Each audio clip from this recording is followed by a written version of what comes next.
د امام محمد بن ادریس الشافعي داوی د صوانح او د علم او د کارنامو مبارک خبرې وکړو. امام شافعي رحمه الله زموږ په عام ماحول کې د مدارس په ماحول کې داسې دی لکه چې ته د هغه مبارک یو داسې تصور جوړېږي چې دا په هره خبره کې مخالفت. ما ته یاد دي ما مدرسه کې سبق چې وي بیا به مې په کلي کې څه خبرې خبرې کولې یو ځای بل ځای نو بعد مشرانو ما ته وایي ته خو سم امام شافعي. نو ما ورته یو ځل وایي کاش چې زه امام شافعي وی نو خبرو نو بیا تعجب کو وایي دا وایي چې ما زه امام شافعي وی. یعنې د خلکو ته امام شافعي رحمه الله داسې ښکارېده لکه چې بس نعوذ بالله نه هېڅ نه دی خبر. حالانکه امام شافعي رحمه الله انتهایی ذهین، انتهایی متقی، انتهایی هوښیار کمې خبرې چې د امام ابو حنیفه رحمة الله علیه مبارک دي. د امام ابو حنیفه رحمه الله مبارک ډېر لوی علماو دا ویلي دي چې په یو د تلې په یو چاپړي کې د امام ابو حنیفه عقل واچي او په دې بل چاپړي کې د ټولې دنیا د انسانانو عقل واچي. د امام ابو حنیفه عقل به بدرولي هم بیانه دا خبره د امام شافعي رحمه الله مبارک ډېرو خلکو نقل کړې ده چې امام شافعي دومره عظیم انسان دی چې که د عقل په یو تله کې واچي او د ټولې دنیا عقل په بله تله کې واچي نو د عقل به بدرول شي. دا خو الله تعالی د خپل دین دپاره ډېر خلک را پیدا کړي. دا بېله خبره ده چې خلک بیا د اختلافاتو شکار شي، خلک یې قدر ونه کړي. کومه زمانه کې چې هغه د مسلمانانو همیشه عامه طریقه دا ده چې کله سړی ژوندی دی خلک یې قدر نه کوي. بیا چې کله بیا مړ شي بیا وایي دا خو ډېر لوی سړی و، یاره دا خو ډېر ښه سړی و، دا خو ډېر خدمت یې وکړو، دا خو داسې و، دا خو داسې. ژوند باندې څوک د چا قدر نه کوي. دا صورت مؤمن کې رجل مؤمن دی فرعون په مخ کې یو خبره کوي. د فرعون په دربار کې رجل مؤمن راپاسي، بار بار راپاسي. نو هغه د فرعون ته یوه حواله ورکوي ولقد جاءکم یوسف من قبل بالبینات. مخکې یوسف علیه السلام ستاسو په مخ کې د اسلام او د دین او د الله تعالی له طرف نه صحیح خبرې کړي ښکاره ښکاره. فما زدتم فی شک مما جاءکم به. نو چې کله یوسف علیه السلام موجود و نو تاسو به د هغه په خبرو کې شک کوو، تاسو به ویل مړه دا اوس خاص خبرې نه کوي، دا عامې خبرې. حتی اذا هلک چې بیا کله هغه وفات شو نو قلتم لن یبعث الله من بعده رسولا. نو تاسو وایئ چې یاره پیغمبران خو ډېر راغلي دي خو داسې پیغمبر به پکې بیا ژر را نه شي. نو په ژوند هم د هغه خبره نه منله. نو چې کله بیا وفات شو نو بیا مو ورپسې لاسونه وروړل. دا د مسلمانانو دا عام عادت دی، بس دا یو المیه ده. دا خو په دې نورو قومونو کې وي خو پکار ده چې په مسلمانانو کې خو نه وی چې په ژوند باندې قدر نه کوي. د امام شافعي رحمه الله او امام ابو حنیفه رحمه الله چا په ژوند کې قدر کړی. وروسته بیا خلک خبرې کوي وایي یاره دا دومره لوی سړی د ده خپل نوم محمد بن ادریس. ادریس د ده د پلار نوم دی. الشافعي شافع د ده په نیکونو کې یو نیکه دی، دی هاشمي دی. د نبي علیه الصلاة والسلام سره وروسته په یو نیکه کې اتم نیکه کې د ده نسب ملاویږي. د ده مور هم د حضرت علي رضی الله تعالی عنه په نوسو کې ده، د حضرت حسن په اولاد کې ده. گویا کې د پلار د طرف نه او د مور د دواړو د طرف نه دی قریشي او هاشمي دی. د ده پلار ادریس چې کوم و دی کاروباري سړی و نو دی تللی و غزه ته. واده نه پس غزه چې ورته وایي غزه دا اوسنۍ غزه چې کوم دا د فلسطین دا یهودیان چې په مخ اټیکونه کوي دی په دغه غزه کې پیدا دی په 150 هجري کومه کال او کومه میاشت غالبا جمعه د امام ابو حنیفه رحمه الله د وفات میاشت هم ده 150 هجري او دا د امام شافعي رحمه الله د پیدایش میاشت هم ده. په کومه میاشت او په کوم کال کې چې امام ابو حنیفه رحمه الله وفات شوی دی هم په دې کې دا امام شافعي رحمه الله پیدا شوی. وروسته به بیا د امام شافعي رحمه الله سره به د خلکو د هغه د ملګرو سره او د شاګردانو سره به د خلکو مناظرې ډېرې کولې. مناظرو زمانه به وه په هغه زمانه کې څه خبرې به وروسته رام شي. نو یو مناظره به خلکو دا کوله چې یو ځل یو حنفي او یو شافعي د یو بل سره مناظره به وروسته زمانه کې. نو هغه حنفي وایي هغه شافعي ته زمون امام چې څوک ورې ژوندی و نو ستا امام دنیا ته راتلی شو وایي په 150 کې هغه وفات شو نو ستا هغه امام هله دنیا ته راغی نو هغه شافعي والا ورته وایي وایي څنګه نه وایي چې زمونږ هغه راغی نو ستاسو هغه بیا ټینګېدی شو وایي چې زمونږ هغه راپیدا شو نو ستاسو هغه بیا په دنیا کې ټینګېدی شو دا مناظرې به یې بیا به منځ کې هوښیار سړی و نو هغه ورته راغی ورته وایي داسې وایي دا تاسو دواړه داسې خبره کوئ نو د دې په ځای خو یوه صحیح خبره هم کېدی شي بیا ما ته د غوږ کېدی زه به صحیح خبره وکړم وایي څنګه صحیح خبره وایي صحیح خبره دا ده چې امام ابو حنیفه رحمه الله خپل دور ختم کړ او لاړ نو الله تعالی د امام ابو حنیفه رحمه الله په ځای باندې یو بل عالم په دغه وخت کې الله تعالی یو بل کس ورکړ دنیا له امام شافعي دی نو بس دا تسلسل الله تعالی به جاري وساتو چې څوک ورته امام ابو حنیفه رحمه الله ژوند نو هغه د دین خدمت وکړو او بیا چې دا هغه وخت ختم شو نو الله تعالی د هغه په ځای بل کس را پیدا کړ امام احمد بن حنبل رحمه الله فرمایي د امام احمد بن حنبل دا خو د امام شافعي رحمه الله شاګرد دی او خلکو بوله طعنې ورکولې د امام شافعي غوندې سړي ته شاګردي کې او د هغه امام احمد بن حنبل په دا طریقه و بغداد کې امام احمد بن حنبل بغداد کې او دا امام شافعي رحمه الله هم 3 ځله خواوشا بغداد ته تللی دی خو بیا هلته ډېر زیات ایسارېده نه د هغې څه خاص وجوهات نو امام احمد بن حنبل نه به خلکو تپوس کوو خاص کر یحیی بن معین د محدثین یو ډېر لوی امام دی یحیی بن معین ډېر لوی عالم دی د امام احمد بن حنبل زوی دی صالح بن احمد هغه وایي زما د پلار د سوال جواب راولېږو د یحیی بن معین چې ته شرمېږې نه تا ته په دې ځان بدې نه ښکاري چې امام شافعي رحمه الله په اس باندې سوري او تا د هغې اس واګې نیولې ورسره روانې د امام احمد بن حنبل ورته سوال جواب ولېږه د هغه د خبرې په مقابله کې وایي زما د زړه ارمان تپوسې زما د زړه څه ارمان دی وایي څه ارمان دی وایي زما د زړه ارمان دا دی چې زه د امام شافعي رحمه الله د دې اس یو طرف ته واګې ما نیولې او د بل طرف ته ورته تا نیولې نو ایله به د تکړه د کار سړی جوړ شي وایي دا زما نه څه جوړېږي دا په دې ورې جوړېږي چې ما د امام شافعي رحمه الله په اس باندې سوري او ما د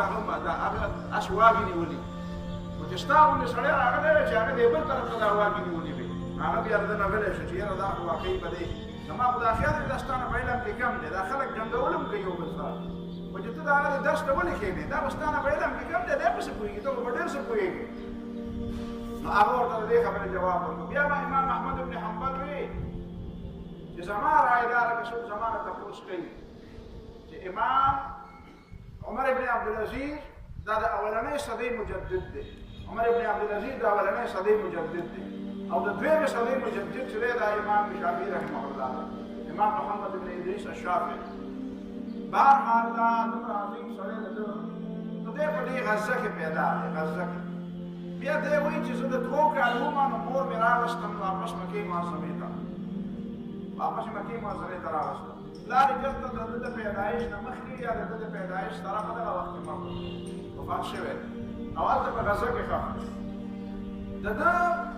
نیکه چې کوم دی په ده په نیکونو کې یو نیکه دی الصائب الصائب رضی الله تعالی عنه دا د بدر په قیدیانو کې صائب د بدر په قیدیانو د بدر د طرف نه جنګېده د کافرانو د طرف او بیا په هغه کسانو اویاو کسانو کې چې کوم کسان رسول الله صلی الله علیه وسلم او صحابه کرامو نیولي وو قیدیان کړي بیا نبي علیه الصلوة والسلام دې ته وویل چې فدیه ورکړئ آزاد کړئ نو د ده په زړه کې د اول نه چې دی څنګه مدینې منورې ته راغی او دا اندازه ولګوله نو د ده په زړه کې دا راغلی چې مسلمانۍ کوم دا موږ د اوسه پورې په غلطه وو د مسلمانۍ اراده وه بیا نبي علیه الصلوة والسلام وایي چې فدیه راکړئ چې آزاد هم کړو چې کوم کسان مسلمانېدل هغه یې بغیر فدیې نه پرېښودل خو ده خپله مسلماني پټه وساتله اعلان یې مخکې ونکړ نو بیا یې هغه پیسې د فدیې ورکړې او د پیسې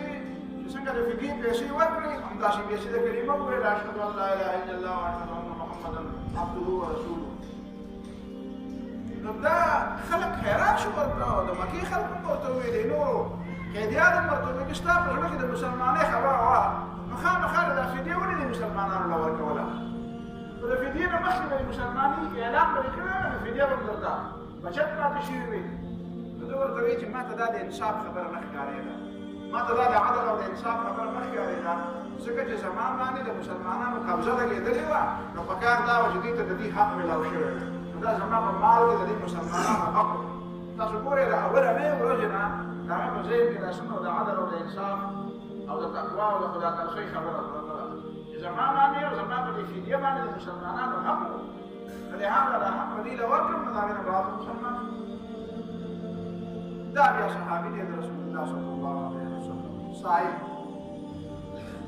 دا امام شافعي رحمه الله د خپل مور په کفالت کې د مور په کفالت کې ډېر غریب و ځکه چې مور د کفالت لپاره وبل څوک نه نو مور یې راوسته مکه معظمه کې ډېره شو پاتې خو دې ذهین دومره زیات و چې ده په اووه کاله کې قرآن مجید یاد کړو د موږ په شان یادول نه ده که دا موږ جسم یادو چې الفاظ راته یاد وي بیا هغه مطلب نه پوهېږي اکثر داسې کېږي چې سړی آیتونه وایي نو جنت والا دوزخ ته ورشي او دوزخ والا جنت ته رسېږي ته ورته ووایې چې لکه دا خو دا د پکې د آیات څنګه وایي اعدت للمتقین په ځای وایي اعدت للکافرین چې ته ورته فتوه ورکړې وایي دا اعدت للکافرین هم په دې قرآن کې شته که په قرآن کې به شته خو دا د چا لپاره دا په کوم ځای کې تعلیموي وایي نه دا دواړه پکې شته کېږي خیر دی یم شي هر څه چلېږي دا شی حفظ نه د معنا نه خبره دی وایي چې زه د اوبو کالو شوم د قرآن راته ټول معلوم او د قرآن په آیت په مطلب په ترجمه په تفسیر پوهېدم وایي یو شی یو لفظ دی وایي په دې کې به مې شک و چې د دې لفظ په دې سمه مطلب پوه نه شو چا دې تپوس وکړو دا لفظ کوم یو وایي دا لفظ نو قد افلح من زکاها وقد خاب من دساها وایي دا دساها لفظ نه دی وایي په دې به سم نه پوهېدم وایي دې ته مې په مخه فکر کېده چې په دې به سم کله پوهېږم نو داسې په لفظي ترجمه خو به یې پوهېده قد افلح من زکاها کامیاب دی هغه څوک چې د خپل ځان پاک کړو دا نفس پاک کړو وقد خاب من دساها او نامراد دی هغه څوک چې چا د خپل نفس په خاورو کې ککړ کړو دی ګنده کړو ځان یې ګنده کړو یعنې اصل شی فکر ګنده کول دي چې د سړي فکر ګنده وي نو د سړي خبرې ګنده وي چې خبرې ګنده وي د سړي عمل ګنده وي که عمل پاکول غواړئ نو خبرې دې پاکې کړه خبرې دې پاکول غواړئ نو فکر دې پاک کړه نو قد افلح من زکاها وقد خاب من دساها بیا امام شافعي رحمه الله فرمایي چې زما بیا د اووه کالو ماشوم د اووه کالو ماشوم په دې موجوده ماشومانو کې نشته چې اووه کالو ماشوم ته پېژنې څومره او د ځان نه څه خبر نه دی وایي چې ما قرآن مجید زده کړی بیا مې چې چل وکړو وایي بیا په هغه زمانه کې موطا د امام مالک ډېر مشهور کتاب و خبر شونته چې امام مالک په مدینه منوره کې یو عالم دی او کتاب یې لیکلی دی نو چې لسو کالو ته زما عمر رسېده ما موطا امام مالک یاد کړی موطا امام مالک مې یاد کړی وایي چې دا ذهین او بل دا چې د عربو شعرونه به مې ډېر زیات یاد کړل امام شافعي په خپله ډېر لوی شاعر هم و د علماو یو کیسه لیکلې ده و یو زمانه کې یو شاعر راغی امام شافعي رحمه الله ته وایي چې امام صاحب ته عجیبه سړی په هر څه دې قبضه لګولې ده په هر څه دې قبضه لګولې فقه ستا ده حدیث ستا دي عربي ستا ده شعر ستا دی اجتهاد ستا دی حدیث ستا دي په هر څه کې ته امام یې څه میدانونه به هم ته پرېږده که نه نو امام شافعي رحمه الله ورته وایي چې زه وایم کوم میدان درته پرېږدم تا به څه تیاری کړی نو هغه ورته وایي چې ما ته د شعر دا میدان پرېږده شعر میدان درته پرېږده نو هغه ورته وایه که نه ولې درته پرېږدم مسې درته پرېږدم څه دې ویلي دي ته ووایم هغه ډېر سوچ سمج سره یو قصیده جوړه کړې وه د شعر یو پوره یو غزل جوړ کړی غزل ورته وایه که چاربیته ورته وایه که بل څه نظم ورته وایه نو دی جوړ کړی نو دی امام شافعي ته واوړه نو امام شافعي ورته وایي زه اوس ما ته هم غوږ کېده وایي تا خو په ډېر سوچ کړی خو ما ته هم غوږ کېده چې زه هم درته ووایم نو امام شافعي ورته ارتجالا بغیر د سوچ سمج نه اشعار شروع کړو په هغې کې یو څو شعرونه پکې د تقدیر په باره کې دي په هغه زمانه کې به شاعرانو ویلي دا د تقدیر په دې مسله پورې به خلکو بعضې خلکو داسې عجیبه عجیبه خبرې هم کولې هغه به وایي چې یاره دا څنګه عجیبه خبره ده چې یو سړی دی چې هغه ډېر زیات هوښیار دی کم عالم اعیت مذاهبه ډېر لوی علما یي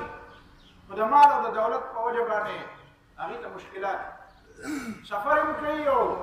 یو کاروبار او بل کاروبار ته ملا شي خو ناکام کېږي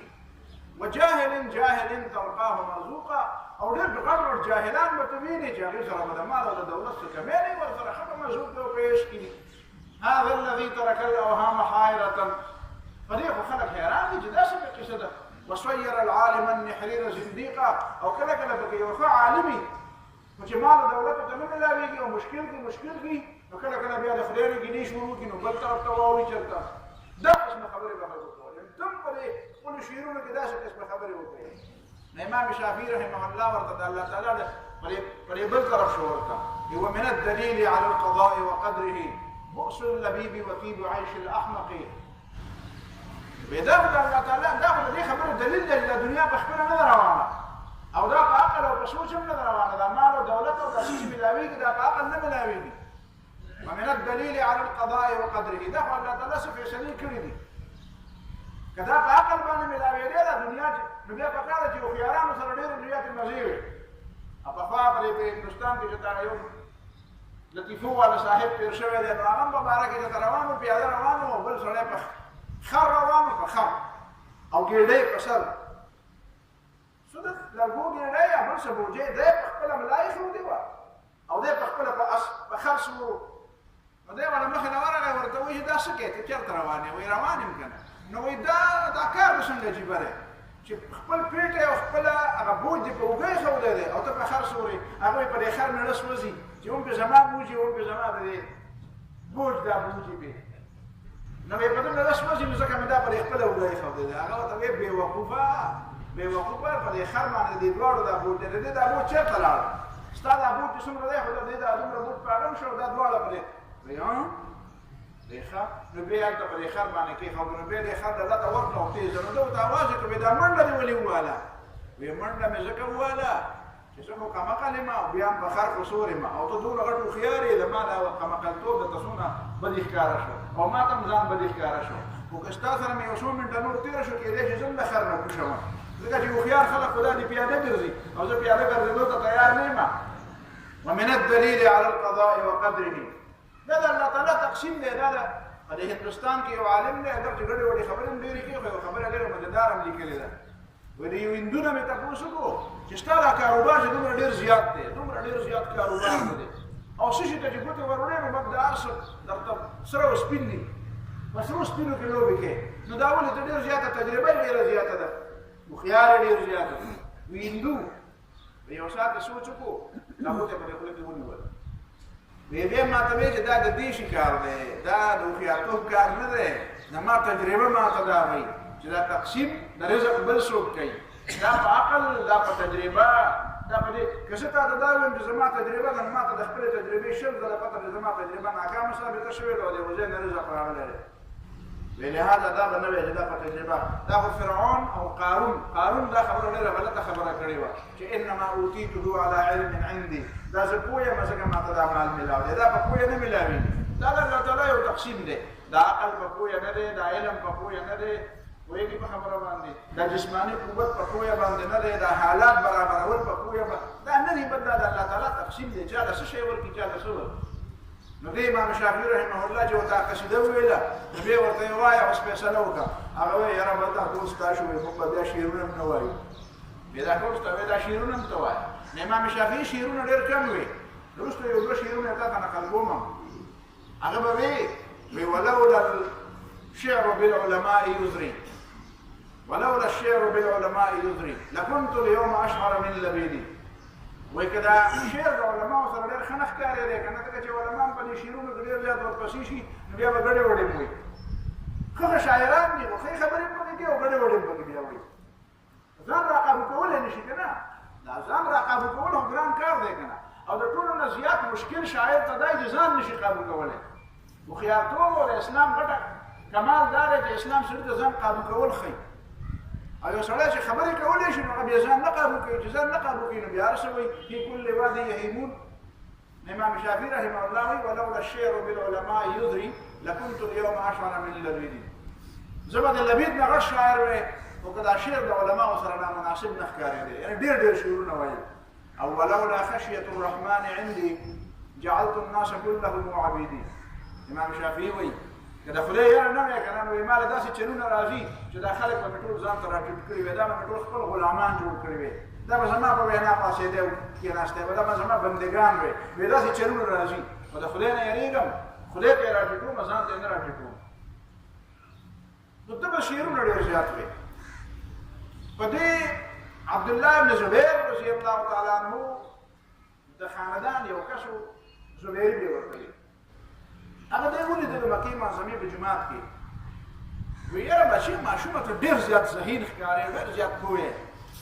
او دلته ناست دی نو خوښه دې نه ده چې تا ته زه یو لار وښیم بس یو معطا دې یاد کړی دی او قرآن مجید دې یاد کړی دی او شعرونه ویې ټول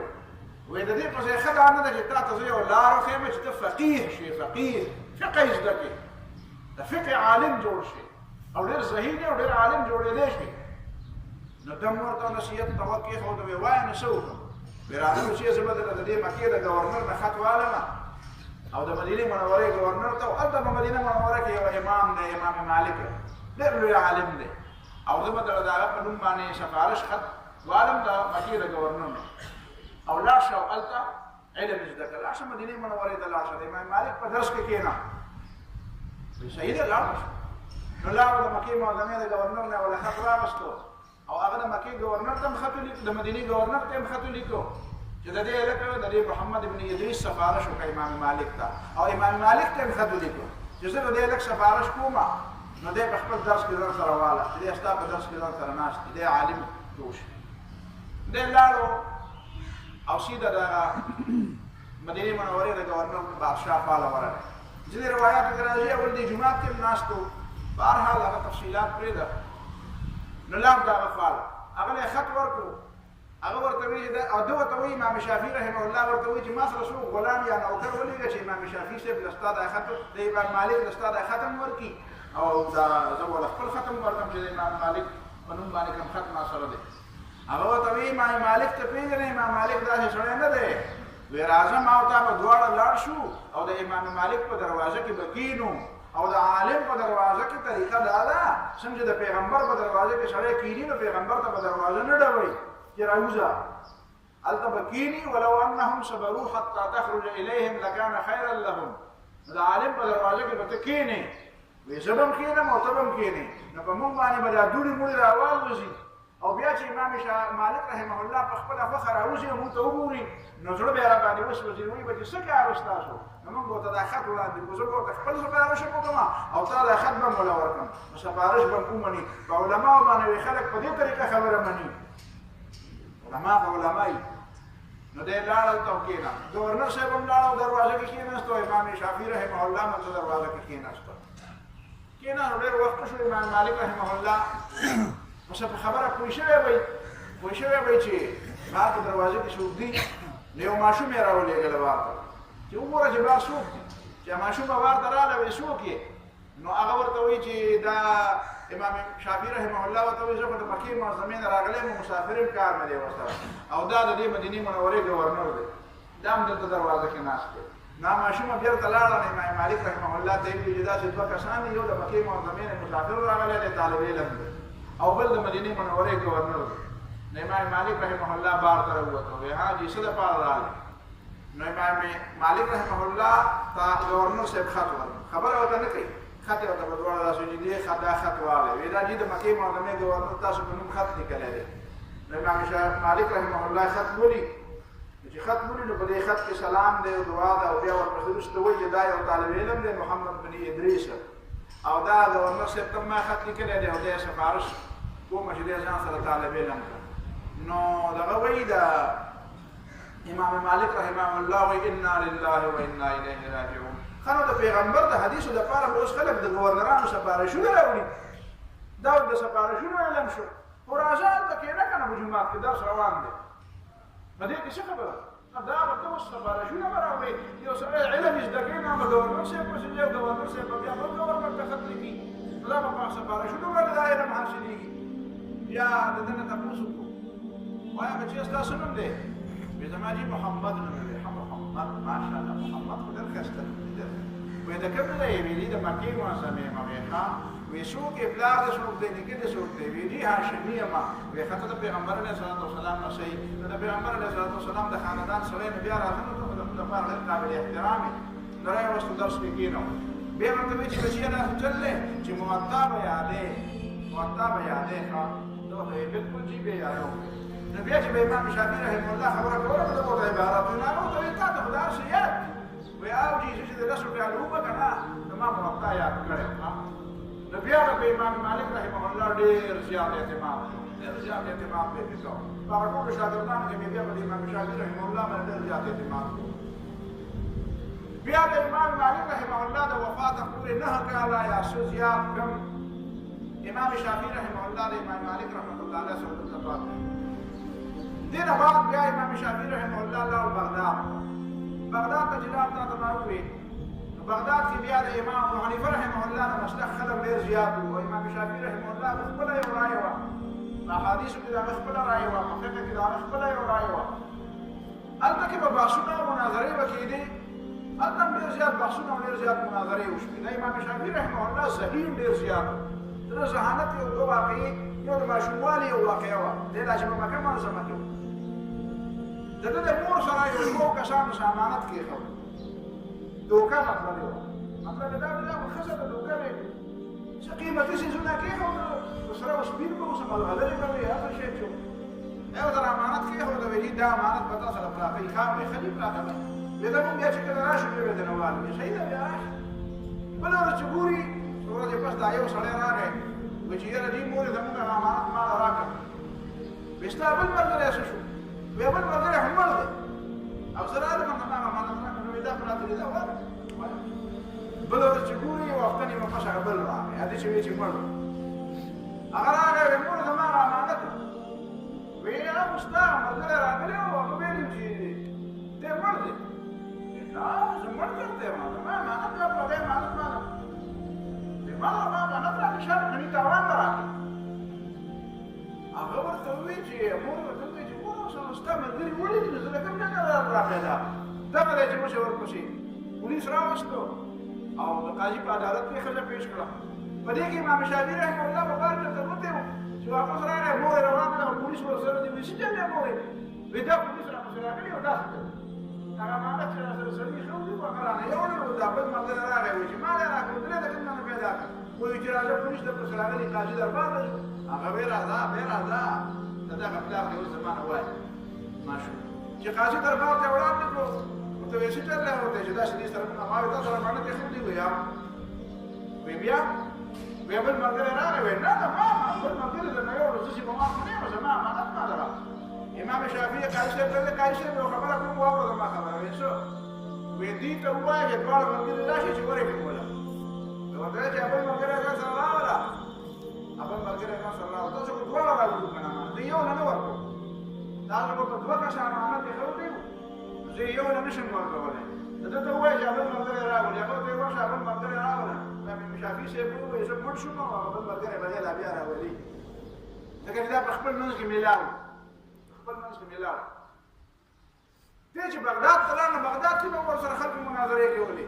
دا هغه دی یو بل ډېر لوی عالم و. هغه راغی ده ته یې ووایي چې یاره امام شافعي صاحب امتحان به یې پرې کوو. دې باندې زه پوه نه شوم چې د هغه د دې خبرې وجه څه وه. ورته یې ووایي چې زما یو رایه ده په فقه کې. وایي څه رایه دې ده؟ وایي زما رایه په فقه کې دا ده چې د چا نه د رمضان روژه قضا شي که نه نو د یوې عامه بله روژه که قضا شي او فرض که ده واجب نیولي چې زما باندې د الله تعالی نه دپاره د بل د ورځې روژه فرض قضا باندې نظر نیولی چې هغه ماته کړي خو یو ورځ روژه به قضا کوي، یوه روژه ماته کړه. یو وایي که د رمضان روژې قضا کړه نو د یوې روژې په ځای به 12 روژې قضا کوي. امام شافعي رحمة الله علیه ورته ولې؟ وایي د رمضان دا یوه ورځ د 12 ورځو باندې حساب ده. اوس دې باندې دا باندې پوه نه شوم چې دا په کوم دلیل ورته وایي چې په 12 ورځو حساب ده، خو بهر حال ورته وایي په 12 ورځو حساب ده. امام شافعي ورته وایي ټیک ده. نو یې ورته وایي چې اوس پکار دا نه ده چې سړی د رمضان روژه قضا کړي د یوې په ځای بیا 12 روژې نیسي. نو هغه ورته وایي چې دا خو به ټیک ده، خو د تا نه یو بل تپوس کوم. وایي څه؟ وایي د لیلة القدر د ماسوتر لمونځ چې د سړي نه قضا شي بیا به څو لمونځونه قضا راګرځوي. نو هغه غلی شو. وایي پکار دا ده چې خیر من 1000 شهر، لیلة القدر خو د 1000 میاشتو نه څه دی بهتر دی. نو پکار دا ده چې بیا 3 اتیا کاله څه کوي مسلسل د ماسوتر لمونځونه راګرځوي. وایي په دې به عبارت راشي. وایي نه په دې عبارت راشي. وایي فضیلت جدا شی دی او حکم فقهي جدا شی دی. په دې باندې خلک په دې دوو خبرو خلک نه پوهېږي. او زه وایم که تاسو په دې یوه خبره باندې ځان نن ښه پوره پوه کړو نو دا به ډېره زیاته قیمتي خبره ده. فضیلت غوروالی دا په شریعت کې دلیل نه دی. دلیل قرآن دی، سنت دی، اجماع ده، اجتهاد. فضیلت دلیل نه دی، غوروالی دلیل نه دی. غوروالی دی خو دا په شریعت کې دلیل نه دی، دلیل نه ګرځولی کېږي. تاسو په دې خبرو څنګه پوه کړم؟ څنګه مثال درته وکړم؟ یا لکه یو تره دی او یو وراره دی، یا یو پلار دی او یو زوی دی. تره او وراره پرېږده، پلار او زوی دی، او دواړه عالمان دي. زوی نه څه دی؟ غوره دی. چې غوره دی وي نو بیا به په دلیل په لحاظ سره به موږ چې دلیل راشي او دا پلار او زوی په مسله کې اختلاف راشي. دا پلار او زوی دواړه عالمان دي، ټیک شوه؟ پلار یې مشر هم دی، سپین ږیری هم دی، زوی جوان تکړه جوان کشر به عالمان دواړه دي. چې دواړه دي نو فضیلت چاله دی؟ د سپین ږیري له دی، ځکه چې دی عالم دی، عمر کې زیات دی، پیغمبر دی، عمر نږدې دی. نو دا دواړه خبرې فضیلت د پلار د زوی نه زیات شي. اوس دا راته ووایه چې دا پلار او زوی دواړه تا د مسلې تپوس وکړو، تا دې د مسلې تپوس وکړو. د زوی درته د مسلې یو حکم بیان کړو او د پلار درته د مسلې بل حکم بیان کړو. اوس ته وایې چې یاره څه چل پرې وکړمه؟ نو ته به د دلیل قوت ته ګورې که ته به فضیلت ته ګورې؟ د دې زوی دا خبره د دلیل په لحاظ د زوی سره هم دلیل دی او د پلار سره هم دلیل دی، خو د زوی دا دلیل د پلار د دلیل نه مضبوط دی. او غوروالی د چا زیات دی؟ غوروالی د دې پلار زیات دی. نو ته ماته دا ووایه ستا عقل څه وایي چې زه به د دې پلار دا خبره منم که د دې زوی دا خبره به منم؟ اوس به تاسو کې اختلاف راځي او علماو به اختلاف کې راځي. دا هغه مسله ده چې وایي فضیلت په خپل ځای، دا پلار یې په خپل ځای غوره دی، غوروالی د ده ادب، د ده احترام، د ده عزت دا په خپل ځای دی. خو د شریعت په مسله کې به دلیل ته ګورې، فضیلت ته به نه ګورې. خلک ډېرې خبرې کوي، وروسته به راځي انشاءالله، زه به دا ویمه. ډېرې ترخې ترخې خبرې به پکې راځي، دا ترخې ترخې خبرې به برداشت کوئ. خوږې هم ډېرې اورېدلې دي، ترخې به هم پکې اورئ. خلک دې ته نه ګوري بیا، یاره چې وایي هغه فلانکی سړی دی. زمونږ په دې مسلمانانو کې غم دا دی چې مونږ چې ووایو چې فلانکی سړی غټ سړی دی نو د هغه به بیا غلطي نه بیانوي. که ته یې غلطي بیانه کړه ته بیا ډېر ناکاره سړی. ومویې غټ سړی دی او دومره لوی سړی دی او ومویې دا کار یې خطا دی، دا کار یې خطا دی. نو چې دومره غټ سړی دی نو ته څوک یې چې ته هغه ته خطا وې؟ دا مسله د موږ مسلمانانو زده نه کړه. په دې به دا مسلمانان خدای خبر د قیامته پورې پوه شي او به پرې پوه نه شي چې د دې مطلب دا نه دی چې یو سړي ته تا غټ سړی ووایي نو د دې معنا دا ده چې د هغه بس په هغه باندې پټې سترګې عقیده وساته او د هغه نه پیغمبر جوړ او د هغه غلطۍ ته غلطي مه وایه. د عقیدت نه د هر څه راتاوول نه دي، صرف د عقیدت نه راتاوول، دې نه نقصان جوړي. احترام کوه، د دې باوجود چې دا سړی په دې کې دا غلطي هم ده خو د دې باوجود د ده نیکۍ ډېرې دي، د دې احترام کوم. دا چل زده کړه، دا چل زده کړه. د اختلاف باوجود دا یې زده کړه چې اختلاف هم د چا سره کوې او د دې باوجود دا هم زده کړه چې احترام هم کوې. د دې باوجود چې درته دا پته وي چې دغه خبره ټیک ده او دا خبره خطا ده او دا خبره خطا هم ده او د دې باوجود هم د هغه په احترام کې کمی نه راولي. دا چل زده کړه، دا کار زده کړه. امام شافعي رحمه الله به دا خبره کوله خلکو او په دې خبره باندې خلک پوهېول چې احترام هم په خپل ځای دی، قدر هم په خپل ځای دی او د هغې باوجود هم د یو سړي سره اختلاف هم په خپل ځای دی. د امام مالک نو هلته په دې بغداد کې بیا دلته د قضا پیشکش هم وشو او دی یو د 15 کاله په عمر کې د څو ورځو دپاره د یو علاقې قاضي شوی هم دی او بیا چې کله د حکومت خلاف یو بغاوت شوی دی په هغه بغاوت کې هم راپاڅېدلی دی، بیا ګرفتار شوی هم دی، بیا د یو عالم په وینا باندې ازاد شوی هم دی. د هغې نه بعد بیا دلته د قاضي قضات د امام ابو یوسف رحمه الله نه وروسته بیا دلته د قاضي قضات پیشکش هم شوی دی. ده ویل نه دا کارونه نه کوو، وایي دا بادشاهیان چې کوم دي دا چې سړی قاضي کړي که نه نو بیا ورته د خپلې خوښې فیصلې راوړي او وایي دا پاس کړه او دا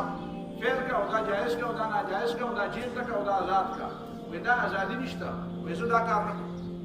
زه د بادشاهانو په وینا باندې ښه او بد او جایز او ناجایز نشم مقررولی. بیا امام شافعي رحمه الله د دې نه بعد مصر ته لاړ، بغداد نه واپس راغی، د درې ځله لاړ راغی، بیا مکې معظمې ته لاړ، بیا د مکې معظمې نه لاړ مصر ته او مصر کې بیا دی وفات شوی. مصر کې د امام شافعي رحمه الله بیا رائے بدله شوه. دلته چې د ده کومه رائے وه د زیات د امام مالک رحمه الله د مسلک خبرې به یې کولې. د مصر د تلو نه مخکې د کتاب لیکلی دی الحجه. د الحجه په نوم باندې د امام شافعي رحمه الله کتاب هم دی. د الحجه په نوم باندې د امام ابو یوسف کتاب هم دی. د الحجه په نوم باندې د امام محمد بن حسن شیباني کتاب هم دی. خو دا الحجه چې ده کوم لیکلی دی په دې کې د امام مالک رحمه الله نه چې ده څه زده کړي دي نو د هغې په باره کې د دلایل ویلي. بیا د زیات کتابونه او زیات لیکل دا د بیا په مصر کې کړي. بیا چې بیا کله مصر ته لاړ او په مصر کې دی پاتې شو د ده بعضې آرا بیا بدل شو. د دې وجې نه تاسو د امام شافعي رحمه الله آرا وایې نو هغې کې به تاسو له دا راځي چې امام شافعي رحمه الله قول قدیم دا دی او قول جدید دا دی. نو قول قدیم دا دی چې دی راکته مصر ته نه وتلی او قول جدید دا دی چې دی کله بیا مصر ته لاړ. مصر کې به ده کې څه تبدیلي راغله؟ مصر کې به ده کې دا تبدیلي راغله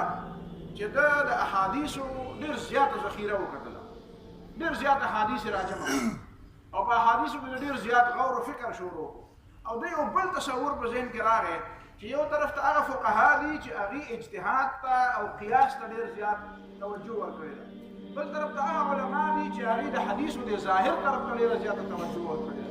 او د دې وجې نه دا مسله د یو بل نه دوري را پیدا کېږي. دا دواړه د یو بل نه دا دواړه تبقي لرې کېږي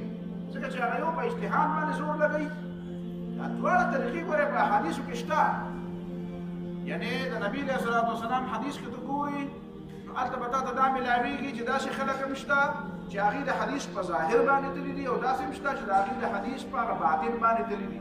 باطن مطلب دا دی چې هغې د حدیث هغه بنیادي مطلب ته کتلي دي چې اصل مطلب یې څه و. ظاهري الفاظ دا دي خو مطلب یې څه و. لکه یو دوه مثالونه ته وایم. رسول الله صلی الله علیه وسلم چې غزوه خندق نه فارغ شو جبريل عليه السلام راغی ورته وی چې ما خو د جنګ جامې لا نه دي وښکلي او تا ویستې وي چېرته وي بنو قریظه وته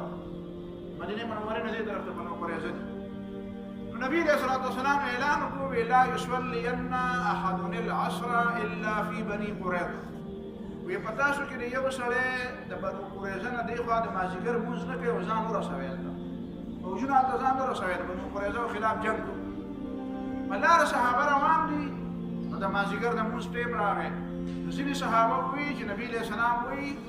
چې د بنو قریظه نه دېخوا به د مازدیګر لمونځ نه کوئ نو موږ به د بنو قریظه نه دېخوا نه کوو نو که هلته نور زیاتی کېږي موږ به هلته کوو.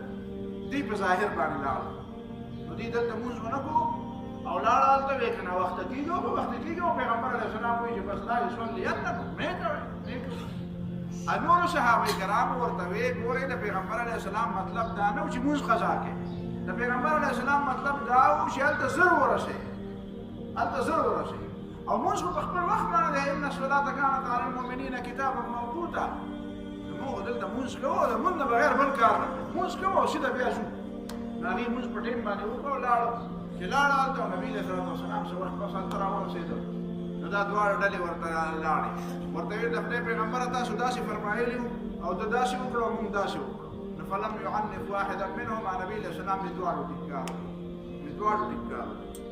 ابو داود دا خو بخاری کې دا حدیث دی. ابو داود کې بل حدیث دی. رسول الله صلی الله علیه وسلم غزا له کسان لېږلي غزا دپاره به په مخه کسان لېږل که نه نو غزا له کسان لېږلي دي نو هغې باندې بیا دوه کسان دي نو هغه به چې د جاسوسۍ دپاره وتلي غزا دپاره به چې کسان ولېږل بیا به د هغې ذمهداري دا وه چې معلومات کړي د دښمن هغې دپاره. نو دا دوه کسان یې ولېږل دې باندې د مازدیګر د مانځه ټیم شو اوبه نه وې چې اوبه نه وې نو تیمم یې ووهو تیمم باندې لمونځ وکړو. اوس د مازدیګر ټیم لا باقي پاتې دی او دوی لګیا دي مزل کې نو اوبه را پیدا شوې چې اوبه را پیدا شوې نو د یو صحابي وویل چې زه به دا لمونځ بیا کوم ځکه چې ما خو د تیمم باندې لمونځ وکړو لا وخت شته چې وخت شته نو زه اوس بیا تیمم په ځای باندې اوس اودس کوم او بیا لمونځ کوم دوباره. هغه بل ویل یاره ما خو یو ځل وکړو نو دوه ځله لمونځونه خو نشته خو یو ځل مې وکړو بس خبره ختمه شوه. لمونځ و په تیمم ما په هغه وخت کې اوبه نه وې چې اوبه نه وې نو ما تیمم خو دوباره لمونځ ته پکې کوم ضرورت دی. نو دواړه د یو بل ګریوان ته لاس وانهچول خو یو لمونځ وکړو دوباره او بل ونه کړو. قضا نه چې واپس راغلم نبي علیه الصلاة والسلام ته دواړو خپل رودات پېښ کړو د خدای پیغمبره ما داسې وکړو او د داسې وکړو. نبي علیه الصلاة والسلام هغه یو ته ووایي چې چا لمونځ دوباره ونه کړو هغه ته یې وایي اصبت السنه تا د سنت مطابق کار وکړو. بس مونږ یو ځل فرض او تا وکړې ونوي تیمم دی او مونږ یو خبره ختمه شوه اصل السنه دا سنت مطابق کار هغه بل ته وی چې لکه اجر مرتين دا دوه ثوابونه وګټل ځکه تا اول ځل مونږ فرض وکړو او بیا چې بیا مونږ بیا دی وکړو نو تا ته ډبل ثواب ملاوي نو دا د نبی علیه السلام تعلیماتو چې د حدیث با کله کله په ظاهري الفاظ باندې شو ځینو دا هم ټیک ده او که د هغې په هغه مطلب او په هغه مراد باندې ځینو دا خبره هم ټیک ده دې د یو بل سره جګړه نه دي پکار امام شافعي رحمه الله په دې باندې پوهېدو چې دا خلک به بیا جګړه جوړوي امام شافعي رحمه الله بیا هلته دا کتابونه ولیکل المسوا المصفا دارنګې د امام شافعي کتاب الام دارنګې د امام شافعي رحمه الله کتاب الرساله دا د امام شافعي رحمه الله دا کتابونه دي دې کې د امام شافعي بنیادی مقصد دا و چې په کوم ځای کې اجتهاد پکار دی او په کوم ځای کې د نص په ظاهر باندې تلل پکار دی کوم ځای کومې مسلې هغه دي چې په هغې کې به د حدیث په ظاهر باندې لاړ شي هلته اجتهاد ته ضرورت نشته او کومې مسلې هغه دي چې هلته د ظاهر په ځای باندې د هغې اجتهاد ته ضرورت دی نو دې خبرو کې بیا امام شافعي رحمه الله کمال دار دی تا ته به د امام ابو حنیفه خبره کړې وه امام ابو حنیفه رحمه الله به مسلې اجتهاد به وکړو بیا به لیکلي امام ابو یوسف او امام محمد رحمه الله امام شافعي دا یو کمال دی چې هغه په خپله د الرساله او د الام او د المسوا او المصفا دا کتابونه چې دی لیکلي دي نو دې کې د خپل اصول فقه په خپله جوړ کړي خپل اصول فقه د خپل اصول فقه جوړ کړي دا په خپله مجتهد مطلق دی څنګه چې امام ابو حنیفه رحمه الله د څلوېښتو کسانو په مجلس کې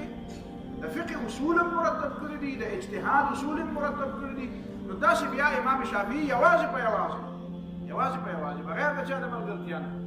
هغه د اجتهاد او د استنباط اصول مرتب کړي دي نو د هغه خپل اصول فقه دي او خپل د هغه طریقې کار دې کې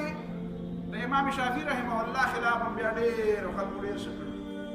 امام شافعي رحمه الله په دې مصر کې د ډېر دغه د حافظي خیال به ډېر زیات ساته د حافظي خیال به ساته لوبان یو قسم خوشبويي ده دا خوشبويي به ډېره زیاته لګوله کوم مسلک سره چې بل درس دا سیستم به ولګا پولیس په شان درس ته به ډله به وتواله و نو د دې پر شاګردانو کې بعض شاګردانو چې ورته پته و چې د شیخ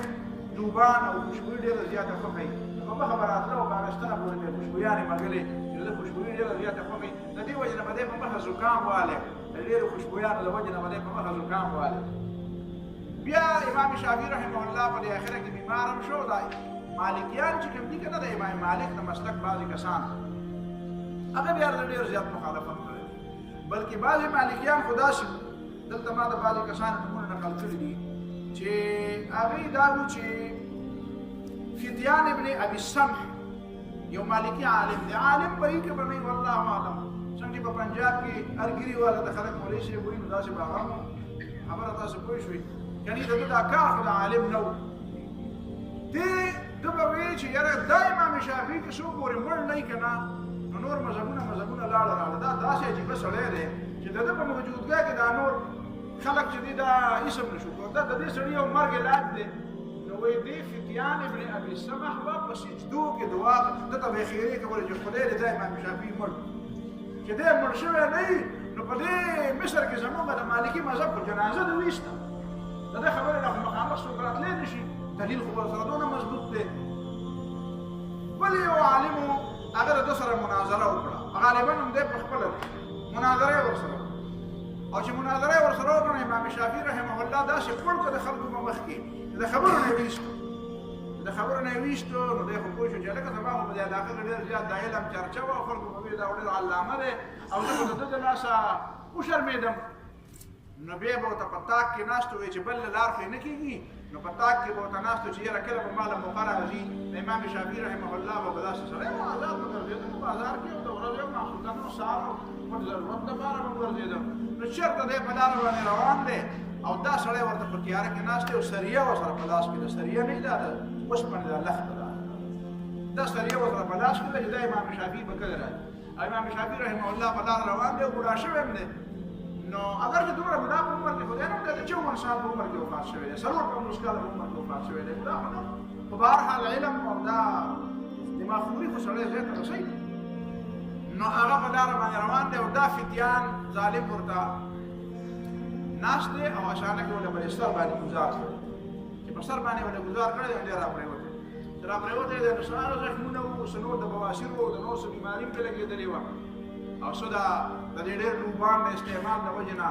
هغه د زکام اثرات ورپې ډېر زیات د زکام په ام الامراض دی د بیمارو جره ده نو دې ټولو بیمارو دی راګیر کړو او بیا د جمعې په شپه باندې په 204 هجري کې د جمعه